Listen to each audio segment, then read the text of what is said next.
Well, hello again, everybody. This is John Norris at Trading Perspectives. As always, we have our very good friend, Sam Clement. Sam, say hello. Hey, John. You doing okay today, my friend? Doing awesome. How are you doing? I'm doing very well. Maybe not quite as well as or as good as the advanced retail sales number for the month of May, which the government released this morning. Yeah.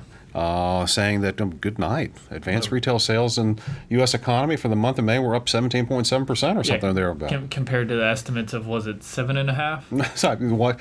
They are all over the board depending on what surveys that you want to consider. But yeah. I think the Bloomberg survey, I think the median was around 8.4% or 8.3, thereabouts. So clearly more than double what the median estimate is. And the standard deviation of all the various estimates, so I think there are about 70 analysts that threw their number into the hat or their prediction into a hat. Standard deviation, I think, was about 1.6.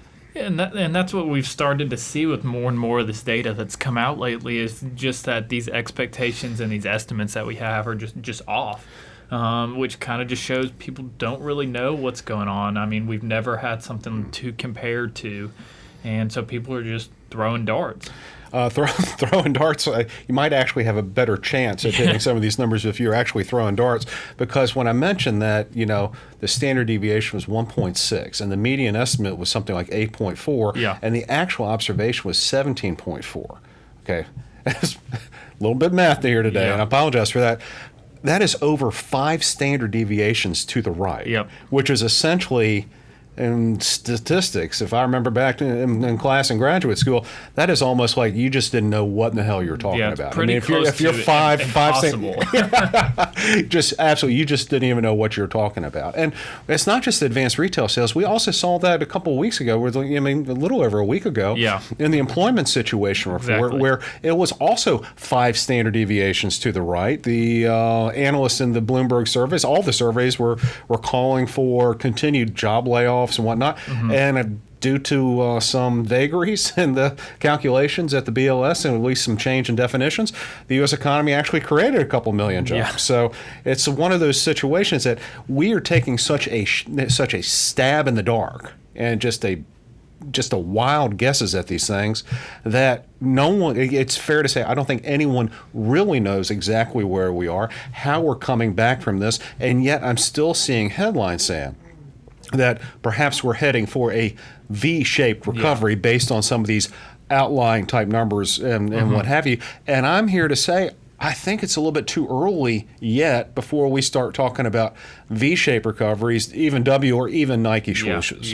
And I think that's a good point that you bring up, and that we have to maybe zoom out a little bit on what this recovery is. And so we say, we created over 2 million jobs this past month. That's awesome. Well, okay, we still have record unemployment numbers.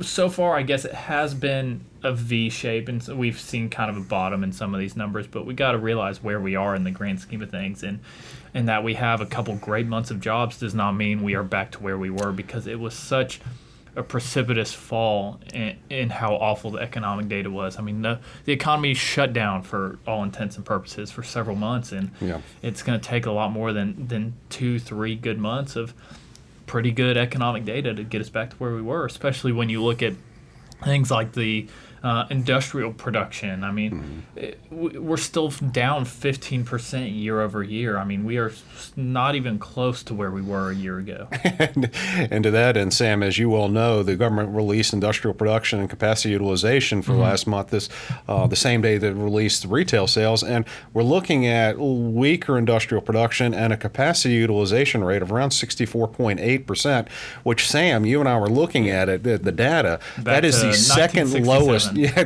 that is the second lowest monthly observation going all the way back to before I was born. And I'm a little bit older than you are. Just a few years. And it was only slightly better than last month's low, which was 64%. So over the last 2 months, we have seen all-time historic lows in factory capacity utilization, suggesting that manufacturers in the United States got a lot of excess capacity and they're not producing a whole bunch of stuff. So when you're seeing that coupled with the retail sales number, it's kind of like, well, gee whiz. where are the new orders? I mean, is this kind of like people were shut up for 2 months and then they go, okay, I got to go get the washer and dryer. I've got to go get the new automobile. All the stuff that I was going to purchase during February, March, and April, I couldn't do it. Right. Now I'm doing it in May. Do we see retail sales fall back down to more normalized or even, fall outright during the month of June as states have modestly reopened their economies. So it's very tempting to go, oh gosh, take a look at this wonderful number. Yeah, we're going to have it again next month. Yeah, we're going to have it again next month, V-shaped recovery. But what if it is just simply, okay, I had this need that I had to go take care of. Now I'm back to kind of hunkering down and hanging around. My bigger concern is really taking a look at a lot of those mom and pop businesses or even branch offices of more major employers sitting there saying, okay, well, we've got a little bit of money saved up. The PPP helped me out a little bit. I could weather it. I can weather it through, but I've got to have business return to normal pretty quickly if I'm going to keep the doors open. Perhaps or if I keep the doors open, business has got to get back to normal real quickly, or else I'm operating at a half schedule. Yeah, the way a lot of these businesses have been set up is in a way where they need this constant kind of 1-2% tick up in growth and growth and growth based on just tight margins, and that's the way a lot of businesses work, especially ones with tighter margins than maybe some other businesses. And we saw a collapse of those, and we saw hopefully the government kind of bridging the gap. But as that starts to fade away a little bit, do we see these businesses that need this re-uptick in growth and this constant growth for months on end? Are we going to see that once we get this sort of maybe pin-up sales out of the way? Well, I'm going to kind of give you an analogy, and you're part of the analogy, actually, strangely enough. And to kind of illustrate how we shouldn't get too enthused or enthusiastic about a number like today's retail sales number. And I'm going to just kind of compartmentalize or put my consumption in a bucket. And this one bucket is going to be Thai food. Okay. It's going to be absolute Thai food. And during the month of April and May, I ate no Thai food. I went from February to eating Thai food on a couple of occasions. March and April and May, actually, I didn't eat any. I don't believe. Then all of a sudden, during June, I went back and ate Thai food with you and so the other Sam in the office, and we went to our favorite restaurant there in Crestline Village in Mountain Brook, Alabama, and while all of a sudden I'm eating Thai food again, but in that restaurant, which normally could seat 60 people for lunch. They, because of social distancing and the new requirements, they can only seat maybe a dozen people for lunch now. It seemed, maybe 4 or 5 tables. They had most of the tables pushed up against the wall with tape over them, and then just a few extras that could actually be used. Yeah. So in this little analogy, my expenditures on Thai food went up 100% during the month. They have gone up 100% during the month of June, simply because I didn't consume any last month or the month before. Right. And then we're eating at a restaurant where even if they were to get at 100% capacity for the way that they are configured now, they're still only going to be at 50% capacity where they were prior to the pandemic. So at best, in terms of their in-restaurant tabled seating, they're never going to get back to much more than 50% of where they were pre-pandemic, meaning that people are going to have to double up, for all intents and purposes, on their consumption of Thai food for delivery or pickup. And maybe that happens, maybe it doesn't. But this is being played out not just at restaurants, but mom and pop stores, branch offices of various national companies. What happens as we open up? Yeah, we got a little bit of pent-up demand, but how quickly can we get back to, say, February's consumption patterns before these small businesses, before these branch offices have to start laying off people permanently? Yeah, and I think another little addition to your analogy is, say you didn't have it for 2 months, maybe you've been craving it a little more, and so you went a couple extra times this month. But once you've gotten back to having it a few times, you probably go back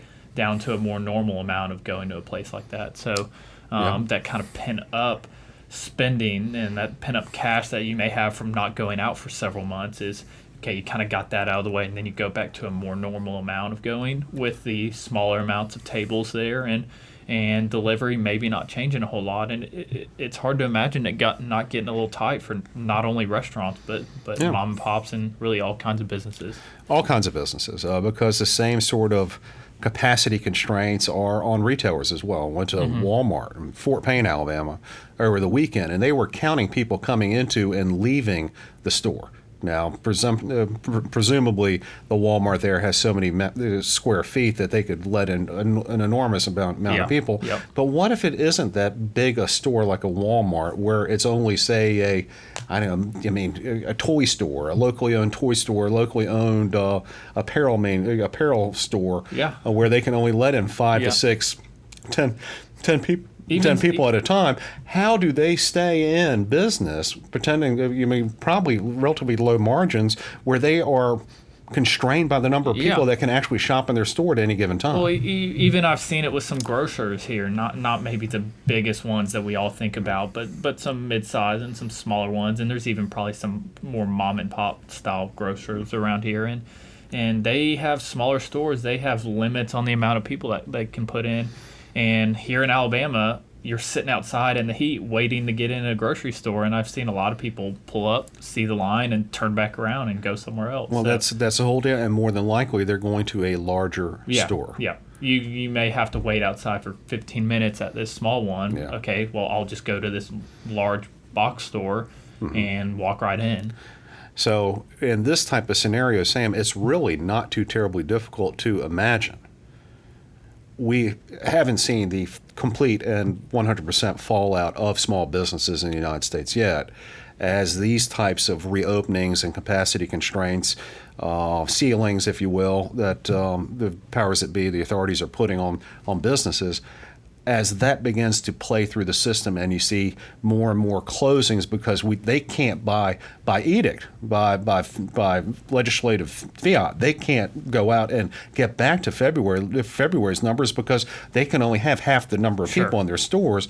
Now it's not physically possible. Yeah, it's not physically possible for them to do so. All that does is going to force more people into the Targets, the Walmarts, the Lowe's, the Home Depots of the world that don't need the same number of employees because they're a little bit more efficiently run, a little bit less customer service, I would argue. So is it foreseeable to think that perhaps small businesses are very much of an uphill battle, and the biggest beneficiaries of COVID-19 pandemic and the way that we are reopening in sort of piecemeal fashion are going to be the massive national firms? Yeah, I was about to say it's kind of a cruel story in that the people who are probably going to benefit from this the most are the ones who probably don't need it the most. They're probably the ones who are more well capitalized and can probably stomach a little bit more of a downturn and maybe a few months of suboptimal sales, and have higher fixed costs for having workers, and those that can stomach it are probably the ones that are actually benefiting the most from it, while the smaller ones, the stores that need that constant influx of people, they need that money coming in every single month, almost like a paycheck to paycheck type thing, are the ones that are going to be hurt from it the most. Yeah, I think you're absolutely right. And so kind of taking it back full circle, and talking about V-shaped recoveries and talking about even W-shaped recoveries, we're talking about just strong economic growth coming out of the lockdowns. I think it's unwise to sit there and take a look at some of the numbers we've seen in June, understanding that, we're going to have some bounce back. Of course, we're going to need to see a couple of months, several months of decent numbers for me to sit there and feel comfortable saying, okay, the economy's gone back. Well, I'm going to put a letter on it. I'm going to put a weird-looking V, or I'm going to put something on it. I think anything prior to that is way premature because we're dealing with economic data that we have never seen before. No one has seen before. That's why everyone's getting these surveys wildly inaccurate. 5 standard deviations to the right. So, how in the heck, if we can't even predict a monthly sales number, or a monthly jobs number, how can we adequately predict with certainty this is the type of recovery we're going to have? Yeah. No, I agree 100%. So then that takes us to, what do we do from here? because, I mean, clearly, I mean, politicians in Washington can take a look at some of these data, and I think even Mitch McConnell's doing it, saying we don't really need to, I mean, float another $3 trillion. Yeah, McConnell's out there saying $1 trillion. The House Democrats are saying $3 trillion. You know, and Trump's kind of in the middle at $2 trillion. So I mean, someone who is more of a fiscal hawk, if there are any left in Washington, can sit there and say, take a look at these numbers, take a look at these numbers, take a look at the stock market. S&P 500 is down year to date 2%. NASDAQ's actually even up 10%, and rightfully questioned just based on the hard data alone, saying, why do we need to jump through hoops? Why do we need to burden ourselves with even more debt? Why do we have to mortgage our future when all the data we are seeing suggests things are actually pretty good? And I would counter with, maybe we've never seen anything like this. Give me another couple of months before you completely turn off the spigot. Yeah. So, are we trading perspectives here? I wouldn't say so. One of these days, we are going to find something on which we can disagree. And I can't even disagree on Auburn football any longer now that I've got a kid that's going down there. So I think we're unfortunately going to agree on a lot of stuff. Maybe we could talk about the Orioles one day. Orioles. We'll agree on that too. Poorly managed organization. There you have it. You disagree with that? Nope, not at all. All right, then we're not trading perspectives there either. So, guys, thank you all so much for listening. We love to hear from you. Also, if you have any questions or comments, please let us know. You can always send us an email to tradingperspectives@oakworthcapital.com, or you can leave us a review on the podcast outlet of your choice. If you're interested in hearing more, reading more of what we have to say or think, you can check out our blog, Common Sense, at oakworthcapital.com underneath the Thought Leadership tab. That's a mouthful. It is. Sam, as always, I'm going to give you another opportunity. That's all I got. That's all I've got today, too. Y'all take care.